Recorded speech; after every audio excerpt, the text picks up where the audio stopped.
Salam Bapak Ibu, kita kembali dalam renungan harian Betani Kebumen.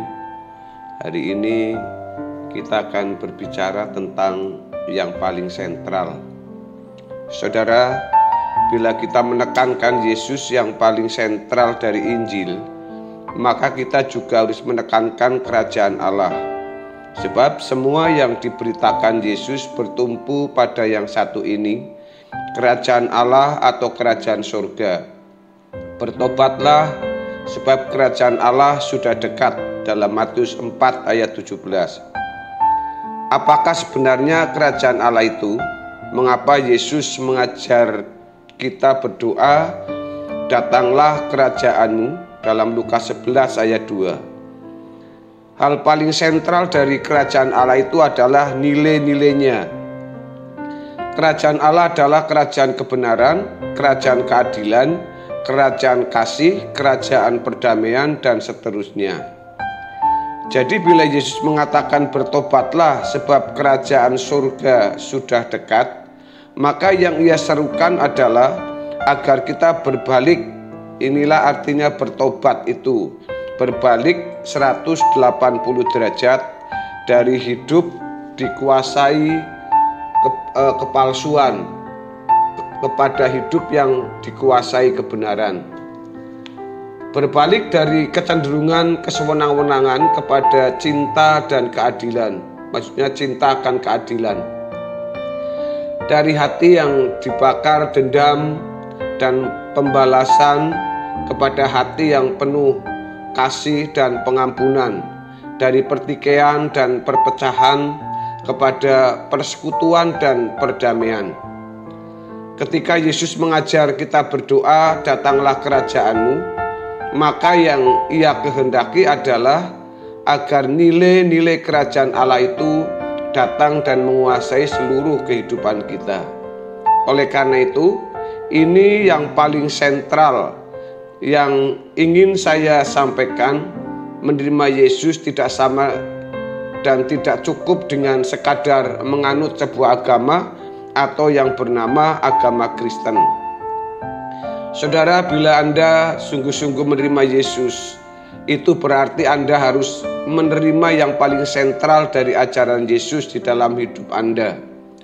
Anda mesti hidup dalam nilai-nilai kerajaan Allah, dalam kebenaran, keadilan, kasih, perdamaian, dan seterusnya itu.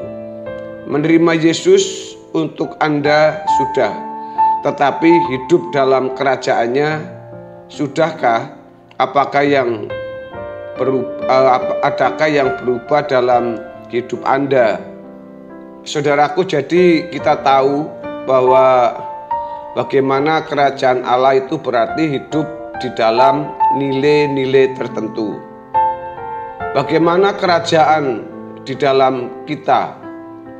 Hidup di dalam keadilan, perdamaian, kebenaran, kejujuran, dan sebagainya. Jadi tolong Anda perhatikan baik-baik. Bila Anda masih hidup dengan nilai-nilai yang lain, maka awas, itu berarti Anda masih hidup di luar kerajaan Allah. Ya, walaupun Anda sudah jadi orang Kristen puluhan tahun, Anda tidak akan lolos dari ujian, dalam Matius 7 ayat 21. Karena itu perlu sekali kita memeriksa diri kita masing-masing dengan jujur dan teliti. Bertanyalah, nilai-nilai apa yang selama ini mendominasi hidup saya? Kepalsuankah supaya kelihatan baik dan disenangi orang? Karena itu gemar lempar batu sembunyi tangan? Atau ketulusan, keberanian, dan kejujuran? Ya, sekalipun tentu banyak resikonya, dicela bahkan dicelakakan orang. Bacaan dalam Matius pasal 5 ayat 11 sampai ayat yang ke-12. Firman Tuhan berkata, berbahagialah kamu jika karena aku kamu dicela dan dianiaya dan kepadamu difitnahkan segala yang jahat. Bersukacita dan bergembiralah, karena upahmu besar di surga. Sebab Demikian juga telah dianiaya nabi-nabi yang sebelum kamu. Ini tidak main-main. Bila Anda serius dengan keselamatan Anda mesti serius dengan kekristenan Anda.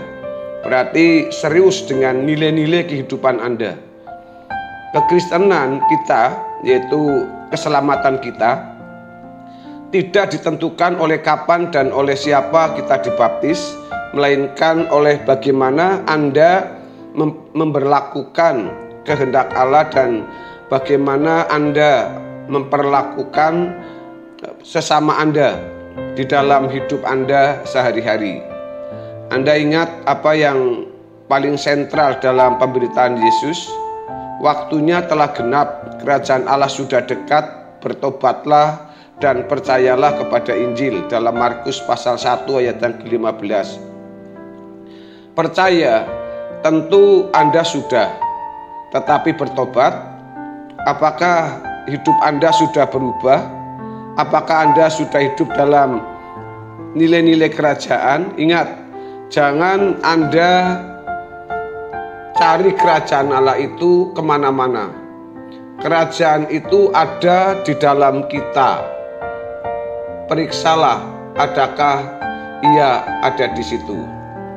Bagi Yesus, kerajaan Allah dan kehidupan ternyata bukan dua hal, melainkan satu, tak terpisahkan. Karena itu dalam Markus pasal 9 ayat yang ke-53, ia memakai kata hidup. Lebih baik engkau masuk ke dalam hidup dengan tangan kudung. Tetapi pada ayat 47 yang menggunakan kata kerajaan Allah. Lebih baik engkau masuk ke dalam kerajaan Allah dengan bermata satu.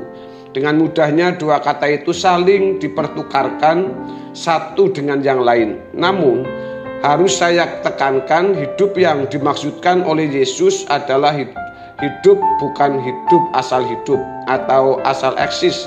Bukan hidup sekadar hidup atau asal survive.